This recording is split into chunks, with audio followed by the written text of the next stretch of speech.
Assalamualaikum warahmatullahi wabarakatuh. Kembali lagi di channel Radio Horor.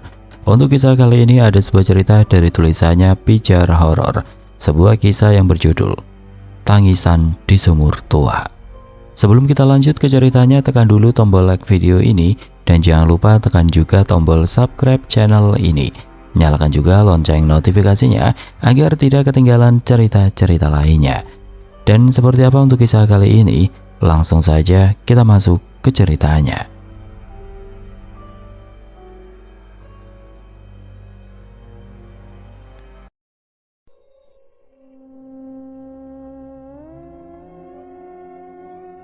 Kau dengar itu, Mas? Bisik Laras tiba-tiba. Ia menghentikan langkahnya dan meremas lengan Arman. Arman menoleh. Dengar apa? Laras tidak langsung menjawab. Ia menajamkan telinganya. Seperti suara tangisan. Arman menghela nafas dan menyibak tirai jendela. Cahaya matahari pagi menerobos masuk, membuat debu-debu berterbangan di ruang tamu yang pengap. Itu cuma angin. Rumah tua memang begini. Ia tersenyum menenangkan, tetapi matanya sekilas melirik ke arah sumur di belakang rumah. Senyumnya menipis. Kakek pernah bilang, air sumur itu paling jernih sekampung. Laras mengikuti arah pandangnya. Di balik halaman belakang sumur tua berdiri diam. Pembatas kayunya sudah miring, sebagian lapuk, seolah hanya menunggu waktu untuk benar-benar roboh. Kenapa nggak ditutup aja, Mas? Arman menggaruk kepala ragu. Katanya sumur itu masih kadang dipakai warga. Lagi pula, ia menatap Laras sejenak. Ada yang bilang tempat itu harus dijaga, nggak boleh ditinggalkan kosong. Laras memeluk lengannya sendiri. Angin tiba-tiba bertiup dari sela dinding, membawa aroma lembab yang asing dan samar. Suara tangis itu terdengar lagi. Malam pertama, Laras terbaring gelisah. Matanya menatap langit-langit yang berderak pelan. Di sebelahnya Arman sudah mendengkur halus. Terdengar tangisan lirih memecah keheningan. Jantung Laras berdegup keras. Ia duduk, menajamkan telinga. Suara itu datang dari belakang rumah. Tangisan bayi yang merdu sekaligus memilukan. Mas, Laras mengguncang bahu suaminya pelan. Nafasnya memburu. Bangun deh, aku dengar suara. Arman menggerang, masih setengah tidur. Suara apa sih? Gumamnya tanpa membuka mata. Laras menoleh ke arah jendela yang sedikit terbuka. Malam begitu sunyi, tapi suara itu kembali pelan, lirih, seperti tangisan bayi yang jauh. Ada suara bayi menangis dari belakang rumah. Bisik Laras cemas. Mungkin bayi tetangga. Jawab Arman singkat lalu membalik badan. Udah, tidur lagi. Jangan mikir yang aneh-aneh. Laras tetap duduk di tepi ranjang. Matanya tidak lepas dari jendela. Suara itu masih terdengar. Laras bangkit, berjalan ke jendela belakang. Bulan separuh menerangi halaman. Sumur tua berdiri seperti mulut menganga. Tangisan tiba-tiba berhenti. Aneh, kenapa tiba-tiba suara tangisan itu berhenti? Aku yakin suara itu dari sini. Laras memperhatikan sekelilingnya yang terlihat gelap. Keesokan harinya mereka berjalan ke warung Bu Yati. Beberapa warga menyapa ramah, tapi tatapan mereka berlama-lama pada Laras. Bu, sumur di belakang rumah kami masih dipakai ya? Tanya Laras sambil memilih sayuran. Bu Yati terdiam. Tangannya berhenti membenahi keranjang tomat. Sumur. Wanita tua itu menghentikan pekerjaannya, menoleh cepat ke arah Laras. Kerut di dahinya bertambah dalam. Sumur yang mana, Nduk? Sumur di belakang rumah Pak Mahmud. Sumur tua itu. Tiba-tiba sebuah suara menyela, lirih namun tegas. Kalau memang sumur itu yang kamu maksud, sumur itu sudah lama gak dipakai. Laras menoleh. Ternyata suara itu datang dari seorang ibu tua yang duduk di kursi bambu tidak jauh dari mereka. Kenapa? Laras menelan ludah. Perasaannya mulai tidak enak. Mak Tati menatap Laras sejenak sebelum menjawab. Suaranya pelan. Karena hampir semua warga sekarang punya sumur sendiri-sendiri. Air di sumur itu juga hampir habis. Kering. Memangnya kenapa, Nduk? Tanya Mak Tati akhirnya. Matanya menyipit seolah mencoba membaca wajah Laras. Laras menunduk, suara lirihnya pecah di antara embusan angin pagi. Semalam aku dengar suara bayi dari dalam sumur itu, Mak. Mak Tati tidak langsung menjawab. Tangannya berhenti menganyam, matanya menatap kosong ke kejauhan. Udara terasa sedikit lebih dingin. Sayang, aku sudah bilang, itu hanya angin. Kamu masih merasa kehilangan dengan kepergian calon anak kita. Arman meraih tangan Laras, matanya menatap wajah istrinya dengan lembut. Aku yakin bukan angin, Mas, itu suara bayi. Laras menaikkan suaranya. Duh, ora ono popo, sumur itu hanya sumur biasa, jadi kamu ora usah khawatir. Tapi Mak, Arman segera memotong ucapan Laras. Sayang, kamu belanjanya sudah kan? Ayo pulang, sudah siang. Arman segera menggandeng tangan Laras. Tapi Mas, Arman segera memotong. Kami pamit dulu, permisi. Malam kedua tangisan datang lagi, lebih jelas, lebih dekat. Laras berdiri di lorong. Lampu neon berkedip dengan cepat. Kakinya melangkah sendiri ke pintu belakang. Sumur tua menatapnya dalam keheningan. Tangisan berhenti begitu ia muncul. Kamu mimpi lagi ya semalam? Arman duduk di seberang meja makan, menatap Laras yang memegang cangkir teh dingin. Enggak, aku dengar jelas. Sayang, kamu masih kepikiran soal yang dulu itu kan? Laras menunduk, tangannya menyentuh perut yang kosong. Mungkin. Udah 3 bulan. Dokter bilang kita masih bisa coba lagi. Tapi ini beda, Mas. Ini bukan tentang aku. Ini tentang suara bayi yang selalu aku dengar tiap malam. Laras melanjutkan. Ia duduk di kursi dan segera menyeruput teh hangat. Suara itu cuma angin, Laras. Di sekitar sini banyak pohon bambu. Wajar kalau malam-malam suka ada yang suara aneh. Kata Arman mencoba menenangkan, meski nada suaranya terdengar sedikit ragu. Laras menggeleng pelan. Tapi ini beda, Mas. Ia berdiri, tangannya bertumpu di atas meja. Itu bukan suara angin atau bambu, itu suara bayi, aku yakin. Arman menarik nafas pelan, lalu berdiri dari kursi. Ya sudah, sekarang kita sarapan dulu ya. Setelah itu, kamu istirahat.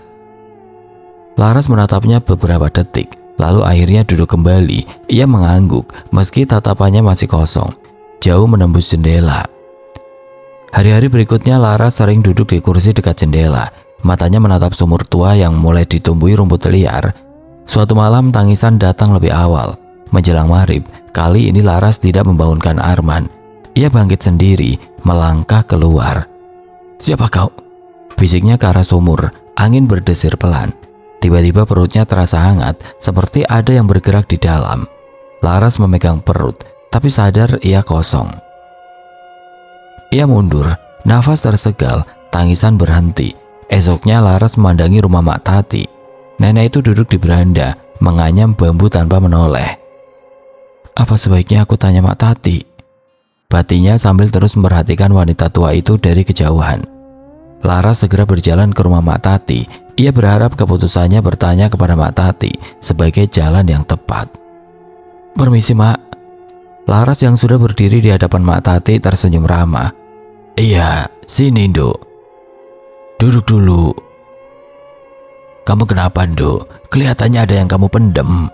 Tanya Mak Tati sambil terus menganyam bambu di pangkuannya. Laras menunduk, jari-jarinya saling meremas. Aku dengar suara tangisan bayi setiap malam, Mak. Mak Tati menghentikan gerak tangannya. Wajahnya menegang. Suara bayi? Maksudmu dari mana? Dari sumur belakang rumah. Setiap malam suaranya jelas, Mak. Tangisnya kecil, seperti minta digendong. Ia meraih tangan keriput Mak Tati. Mak, sebenarnya ada apa dengan sumur itu? Mak Tati menarik nafas panjang, ia menunduk kembali. Tangannya kembali bergerak menganyam, seolah ingin menghindari tatapan. Sumur itu cuma sumur tua, Nduk. Gak ada apa-apa. Laras menelan ludah. Tapi bagaimana dengan suara bayi itu? Mak Tati terdiam sejenak lalu menatap Laras dalam-dalam. Di desa ini, pohon bambu dan pepohonan besar itu banyak, Nduk. Suara angin, gesekan daun, kadang bisa mirip apa saja, termasuk suara bayi. Tapi aku yakin, Mak, aku sadar aku gak mimpi dan suara itu bukan angin. Mak Tati tersenyum kecut, suaranya melembut. Kamu kan baru saja keguguran, mungkin hati kamu masih kosong. Kadang yang kosong itu bisa dipenuhi bayangannya sendiri. Jadi jangan terlalu dipikir ya. Laras menarik nafas panjang, lalu menatap langit. Embun masih menggantung di sela-sela bambu. Udara pagi yang dingin tidak cukup meredam kegelisahan yang menyesaki dadanya. Malam berikutnya Laras terbangun tiba-tiba. Ia sudah dalam posisi duduk, tubuhnya basah oleh keringat dingin.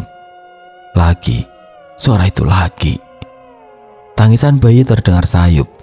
Namun kali ini disusul oleh gumaman halus seperti suara perempuan yang meninah bubukan anak. Laras menoleh ke arah jendela.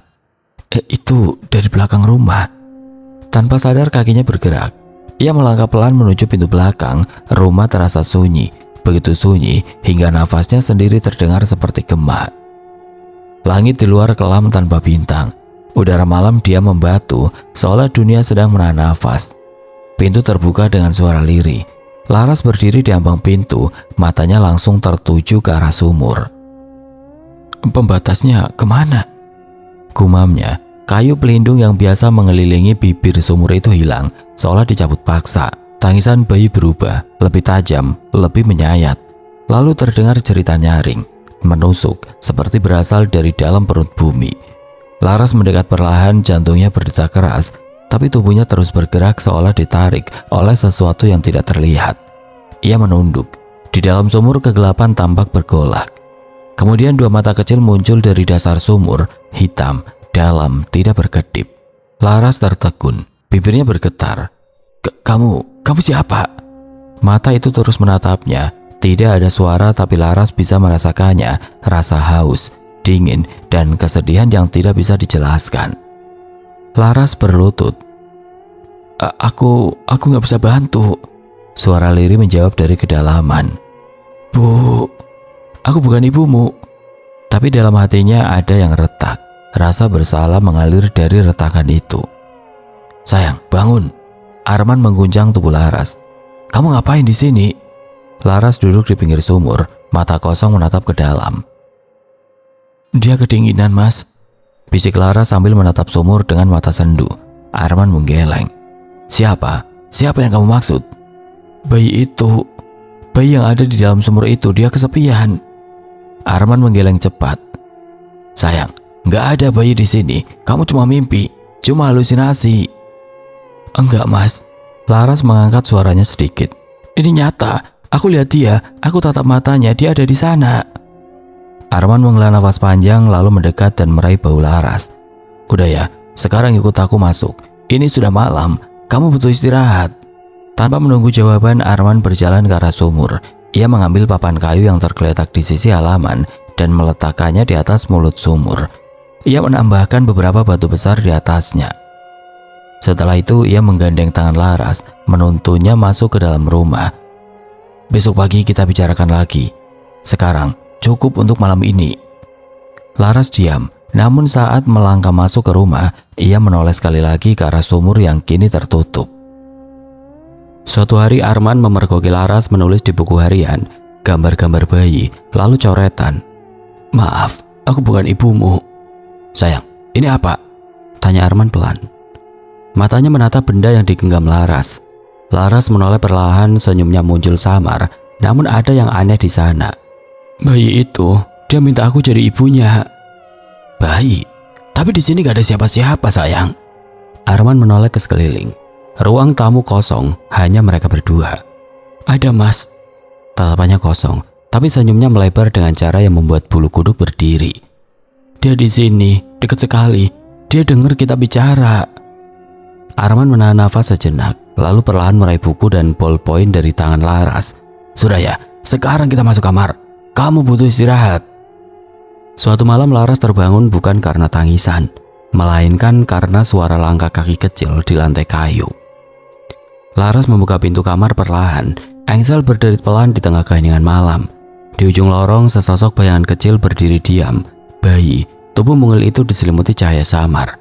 Dan sepasang mata hitam menatap Laras dengan penuh harap. Kamukah? Bisik Laras, suaranya nyaris tidak terdengar. Bayi itu tidak menjawab, tapi bibir mungilnya melengkung, tawa kecil terdengar, lembut, indah dan menyayat sekaligus.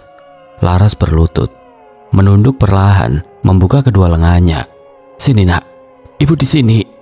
Bayi itu melangkah pelan ke arahnya. Gerakannya aneh, terlalu tenang untuk ukuran bayi. Namun Laras tidak mundur, ia hanya menunggu. Begitu tubuh mungil itu memeluknya, Laras menghela nafas panjang.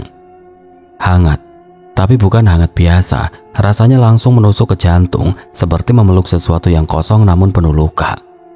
Aku dengar tangismu, sekarang kamu gak sendiri lagi, bisik Laras sambil memejamkan mata. Bayi itu menyandarkan kepala ke bahunya dan sesaat waktu Sola berhenti. Suara dari balik dinding lembut sekali. Ibu. Sayang, bangun. Arman mengguncang tubuh istrinya. Lagi-lagi Laras tertidur di dekat sumur, memeluk udara kosong. Di wajahnya terlihat kebingungan yang belum pernah ia lihat sejak mereka menikah. Mas, kita harus menolongnya, kasihan dia, bisik Laras selirih, matanya masih terpejam. Arman menoleh dari sisi ranjang. Siapa sayang? Bayinya, dia kedinginan di dalam sumur. Arman menarik nafas panjang, suaranya mulai terdengar tegang. Kamu ngomong apa sih? Di sini gak ada bayi. Mungkin kamu masih terbawa rasa kehilangan setelah keguguran kemarin. Laras membuka mata perlahan. Wajahnya tampak tenang, tapi matanya berkaca-kaca. Enggak mas, aku memeluknya. Dia memanggilku ibu. Ia menatap kedua telapak tangannya. Tangan ini baru saja memeluknya. Lembut sekali, hangat dan nyata. Arman terdiam sejenak, menatap istrinya dengan campuran bingung dan cemas. Ia tidak tahu harus percaya atau takut. Laras menaruh tenda kecil di atas meja. Sebuah boneka kain kusam usang, kepalanya nyaris copot, satu matanya hilang. Arman memandang boneka itu sejenak, lalu mengalihkan wajah. Mainan anak siapa? Entah, tapi gak mungkin ada anak kecil main di sini mas. Ini kan rumah paling ujung. Arman tidak menjawab, matanya menatap jendela. Daun pintu di luar bergoyang pelan, diterpa angin sore. Apa jangan-jangan ini mainan bayi itu? Bayi yang ada di dalam sumur itu? Ucap Laras sambil memandangi benda kecil di tangannya, mainan kayu berdebu.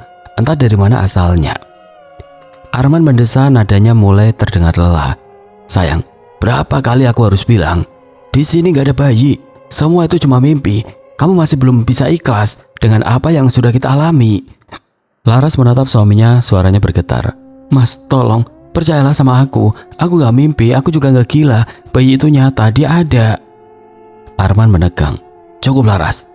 Tapi cukup, potong Arman tegas. Wajahnya mulai memerah menahan emosi. Aku gak mau dengar lagi kamu nyebut-nyebut bayi itu di depan aku. Tanpa menunggu jawaban, Arman berbalik dan keluar kamar, membanting pintu dengan suara berat. Langkahnya menggema di lorong rumah yang kembali senyap. Laras berdiri terpaku, menggenggam mainan itu erat. Air matanya jatuh satu-satu, tapi tatapannya tetap pada pintu yang tertutup. Malam itu suara berdecit memecah keheningan dari arah halaman depan. Apa itu? Bisik Laras sambil melirik ke arah jendela. Ia bangkit perlahan dari tempat duduknya dan melangkah pelan menuju pintu. Langkah kakinya nyaris tidak menimbulkan suara. Pintu rumah tampak sedikit terbuka dan cahaya dari lampu teras menembus gelapnya malam. Kenapa pintunya bisa kebuka sendiri? Gumamnya nyaris tidak terdengar. Laras berdiri di ambang pintu, matanya terpaku pada ayunan kayu yang menggantung di bawah pohon mangga. Ayunan itu bergerak pelan, bergoyang ke depan dan ke belakang. Siapa di sana? Tanyanya dengan suara gemetar. Tidak ada jawaban, hanya suara derit yang makin keras. Seolah ayunan itu sedang didorong oleh tangan tidak kasat mata. Angin pun tidak berembus malam itu. Ini gak masuk akal. Laras menahan nafas, jantungnya berdetak semakin cepat. Ayunan itu mendadak berhenti, diam, sepi. Laras mundur selangkah, tangannya gemetar saat memegang gagang pintu. Aku tahu kamu ada di sini. Dalam tidurnya malam itu, Laras bermimpi. Seorang wanita muda muncul berkebaya lusuh gaya zaman kolonial, tubuhnya kurus, wajahnya pucat, keringat membasahi pelipisnya. Aku harus kuat, aku harus selamatkan dia. Gumam wanita itu memegangi perut besarnya yang seolah hendak pecah. Ia berbaring di lantai kayu yang gelap dan berdebu. Tidak ada siapapun di sana, hanya tangis dan nafasnya yang putus-putus. Ya Tuhan, tolong. Ia menangis mengejan, menjerit kecil, lalu terdengar suara lirih, tangis bayi. Dengan tangan gemetar ia mengangkat sosok mungil itu ke pelukannya. Anakku yang cantik, bisiknya sambil menatap wajah merah yang masih basah air ketuban. Namun kebahagiaan itu tidak bertahan lama. Suara langkah kaki berat terdengar dari luar. Lantai kayu bergetar. Dia datang. Wanita itu panik. Ia menyusupkan bayi ke dalam kain lusuh yang menempel di tubuhnya. Jangan nangis ya nak, jangan bersuara. Dengan langkah limbung ia berlari menuju belakang rumah. Tangan kurusnya meraih penutup sumur kayu yang berat. Matanya menatap ke dalam lubang gelap itu. Nafasnya tercekat. Aku minta maaf. Air matanya menetes dari kedua matanya. Maafkan ibu nak. Lalu melepaskan bayi itu ke dalam sumur. Laras terbangun dengan jeritan tercekik. Wajahnya basah, tubuhnya menggigil. Ia bangkit duduk di ranjang. Ya Allah, mimpi apa aku barusan? Arman masih tertidur, punggung membelakanginya. Tangannya menggenggam selimut erat, tapi yang terasa hanya dingin. Pagi itu Laras duduk di ruang tamu. Buku catatan terbuka di pangkuannya. Sementara di meja berserakan tumpukan kertas tua, foto rumah lama, dan sketsa kampung. Rumah ini kenapa terasa begitu asing? Padahal aku sudah tinggal cukup lama. Gumamnya pelan. Jari-jarinya menyusuri garis pada sketsa bangunan. Ia mencatat dengan tekun. Dari dokumen yang ia temukan, rumah milik kakek Arman ternyata dulunya adalah milik keluarga Belanda. Lalu dijual di masa pendudukan Jepang. Tapi kenapa catatannya terpotong di sini? Bisiknya dahinya berkerut. Siangnya Laras mencoba bertanya kepada beberapa warga sekitar. "Ma bu, saya kurang tahu," kata salah satu ibu-ibu sambil buru-buru menutup pintu. "Kalau rumah itu mending jangan cari-cari mbak," ucap lelaki tua di warung. "Sudah banyak yang coba tapi akhirnya menyerah sendiri." Namun satu nama muncul dari percakapan yang singkat namun penuh arti. "Coba tanya Pak Haji Saleh," ujar seorang bapak sambil mengisyaratkan Laras agar merendahkan suara. "Beliau yang paling lama tinggal di kampung ini." Laras pun mendatangi rumah kayu tua di dekat masjid. Di depan rumah seorang pria tua duduk di kursi rotan membaca Al-Quran. "Assalamualaikum Pak Haji Saleh." Pria itu menoleh perlahan. Wajahnya penuh keriput, namun matanya tajam dan tenang. "Waalaikumsalam. Kamu cucunya Pak Mahmud?" "Suami saya cucunya Pak. Saya ingin tahu tentang rumah itu." Pak Haji mengangguk. "Banyak yang tidak betah di sana. Ada yang aneh dengan sumur itu Pak, dan saya sering mimpi ya." Laras mengangguk pelan. "Saya lihat seorang wanita melahirkan, menangis di sumur." Pak Haji terdiam sejenak lalu berkata lirih, "Itu bukan mimpi." Ia bangkit perlahan mengambil kotak kayu dari dalam rumah, mengeluarkan selembar foto hitam putih. Seorang perempuan muda berdiri di samping sumur, mengenakan kebaya lama, matanya kosong. "Namanya Sari. Zaman penjajahan dulu dia tinggal di rumah itu. Ayahnya pengurus tanah, ibunya sudah lama meninggal." Laras menatap foto itu lekat. Satu malam pasukan Jepang masuk kampung. Mereka singgah di rumah Sari. Keesokan paginya, Sari tidak pernah sama lagi. Ia menatap langit-langit rumah, suaranya pelan hampir berbisik. Perutnya membesar, tapi ia menutupi, tidak pernah ke dukun beranak. Tidak ada yang tahu pasti siapa ayah bayinya. Tapi warga beranggapan jika Sari sudah menjadi korban pemerkosaan tentara Jepang. Sampai suatu malam, tangisan bayi terdengar, tapi tidak pernah ada bayi terlihat. Laras mencengkram tepi kursi. Keesokan paginya warga menemukan bercak darah di dekat sumur, dan tidak lama kemudian Sari gantung diri di dalam rumah. Ia menunjuk ke arah barat. "Kamar yang sekarang jadi tempatmu menyimpan barang-barang bekas." Laras terdiam, hatinya berdebar kencang. Pak Haji memandangi Laras. "Beberapa perempuan yang dekat dengan sumur seperti kamu sering dipanggil." "Apa maksudnya dipanggil?" "Arwah bayi itu tidak tahu siapa ibunya. Ia hanya ingat tangisan, bau tubuh wanita, dan rasa dingin di kegelapan. Ia mencari ibunya." Laras menggigit bibir. "Saya pernah keguguran." Pak Haji menatapnya lama. "Arwah bayi tahu siapa yang pernah kehilangan." Sepulang dari rumah Pak Haji, Laras menyendiri di kamar. Arman mengetuk pintu. "Sayang, kamu gak makan dari pagi?" "Aku gak lapar."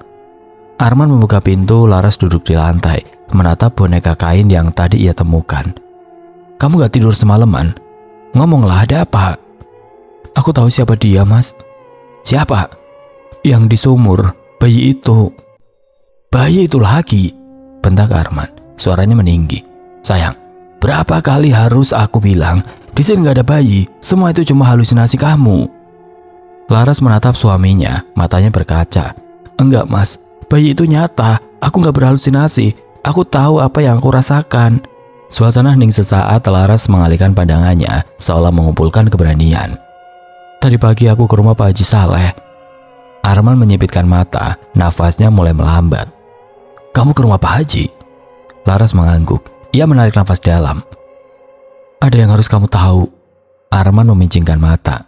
Sayang, namanya gak disebut, tapi dia anak Sari, wanita zaman dulu yang tinggal di sini, diperkosa tentara Jepang, lalu buang bayinya ke sumur. Arman mundur setapak. Kamu serius? Aku lihat semuanya dalam mimpi, tapi aku bisa merasakan, Mas, sakitnya, ketakutannya, dan rasa bersalahnya. Arman menatap Laras dengan cemas. Ini udah gak sehat, sayang. Kamu makin tenggelam dalam halusinasi.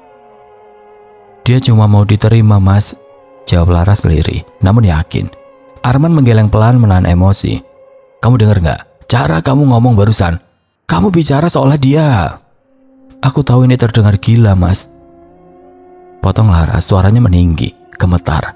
Tapi kamu gak ngerasain, Mas. Tangisannya, tatapan matanya. Arman mendekat mencoba menenangkan. Sayang, tolong. Dia bukan anakmu. Dia bukan anak kita. Laras menatap suaminya, air mata menggantung di pelupuk matanya. Tapi dia mencari ibunya, Mas. Dan dia pikir itu aku. Aku tahu. Tapi bukan berarti kamu bisa menerimanya begitu saja. Dia arwah, sayang. Bukan manusia. Laras menggeleng, lalu menguatkan suaranya. Aku gak peduli kamu setuju atau tidak. Aku akan tetap menerimanya.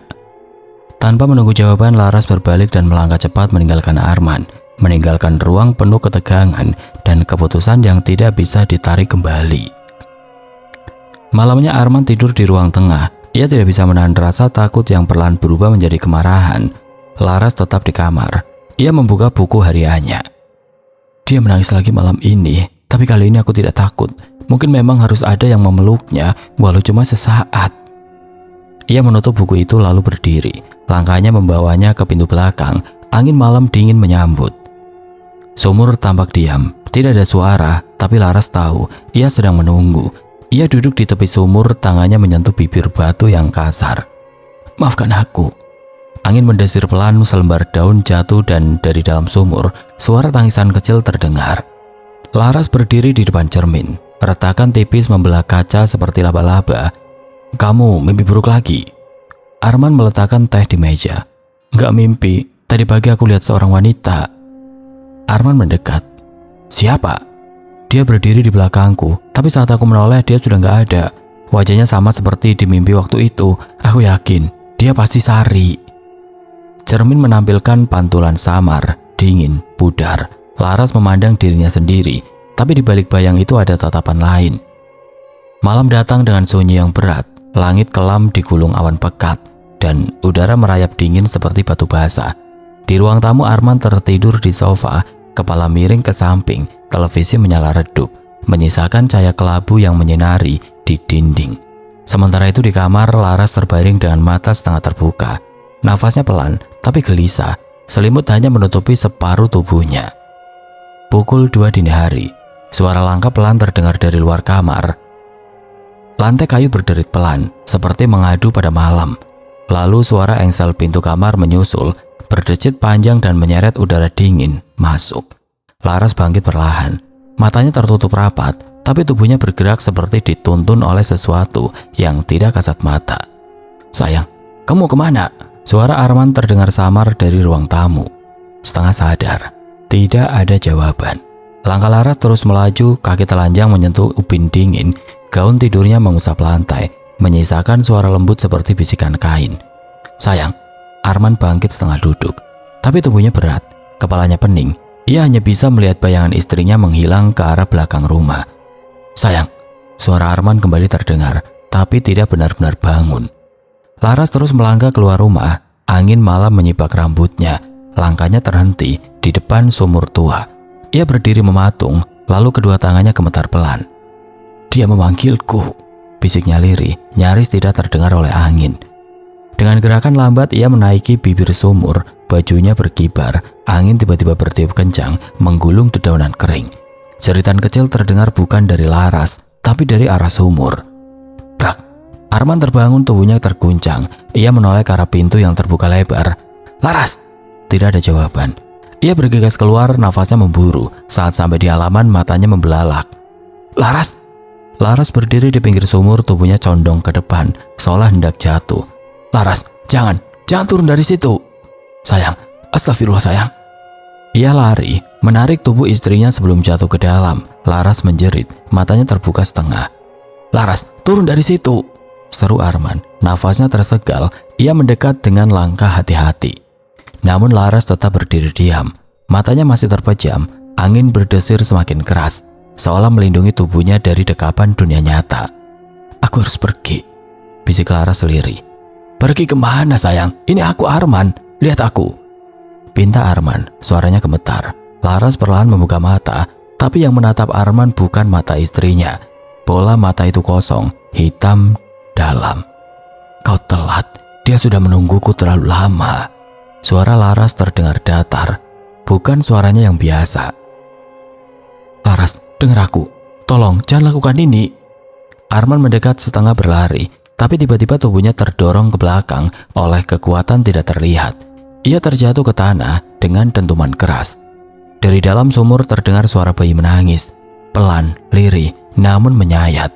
Lalu terdengar suara lain, suara perempuan menangis, merintih, seolah meminta tolong.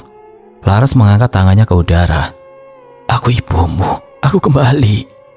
Namun saat tubuhnya mulai condong, suara nyaring terdengar dari belakang. "Laras!" Tangan kurus mencengkeram bahu Laras. Pak Haji Saleh, entah dari mana ia muncul. Matanya tajam, bibirnya komat kamit membaca ayat-ayat. Tubuh Laras tersentak seolah kesadarannya direbut paksa. Ia terhuyung lalu jatuh ke pelukan Arman yang segera bangkit dan menangkapnya. Tangis Laras pecah di dada suaminya. "Mas, dia hampir bawa aku pergi. Bayi itu, dia sendirian. Dia minta ikut aku." Pak Haji mendekat menatap sumur yang kini kembali sunyi. "Yang kau lihat bukan hanya arwah bayi, tapi ibunya juga. Mereka mati tidak wajar. Bayinya dibuang hidup-hidup. Ibunya bunuh diri tidak lama setelah itu," ujar Pak Haji dengan suara berat. "Mereka belum tenang ya Pak?" tanya Arman masih memeluk Laras erat. Pak Haji mengangguk. "Belum, dan Laras terpilih karena mirip." "Maksudnya?" Pak Haji menatap Laras lama, seolah sedang membaca isi hatinya. "Tapi kau pernah kehilangan bukan?" Arman menoleh cepat lalu menggenggam tangan istrinya. Laras tidak langsung menjawab, matanya mulai berkaca. 3 bulan lalu aku keguguran. Anak pertama kami." Pak Haji mengangguk pelan. "Arwah itu dia juga kehilangan. Saat melahirkan, dia tahu bayinya akan direnggut. Ia melahirkan sendiri, lalu terpaksa melemparkan anaknya di sumur karena ada orang yang ingin membunuh mereka." Laras memejamkan mata. "Dia pikir aku bisa menggantikan posisinya sebagai ibu." "Bukan menggantikan, tapi memahami. Karena aku tahu rasanya melahirkan lalu kehilangan," lanjut Laras seliri. Pak Haji menarik nafas panjang. "Dia memilihmu bukan karena luka yang sama. Kau bisa jadi jembatan, Laras. Bukan untuk menampung arwahnya, tapi untuk membebaskannya."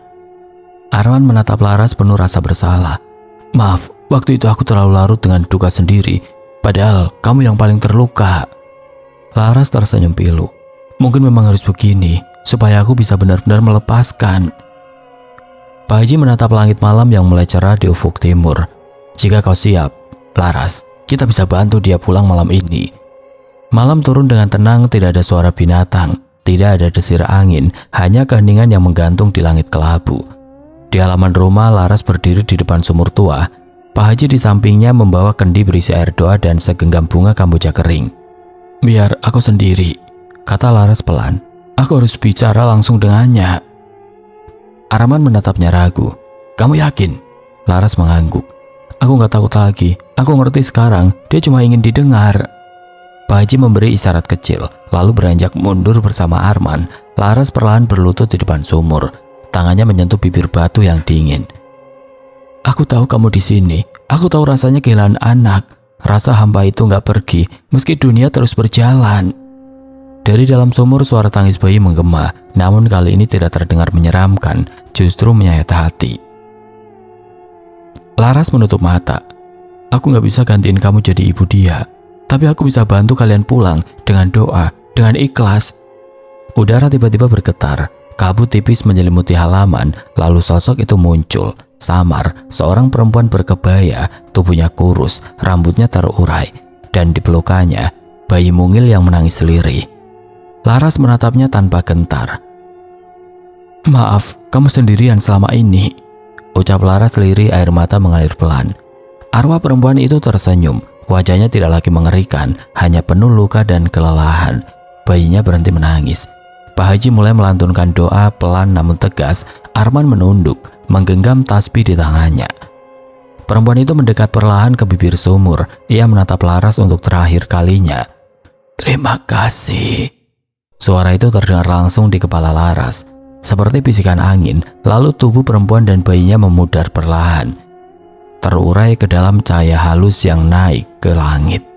Kabut menghilang, udara kembali hangat.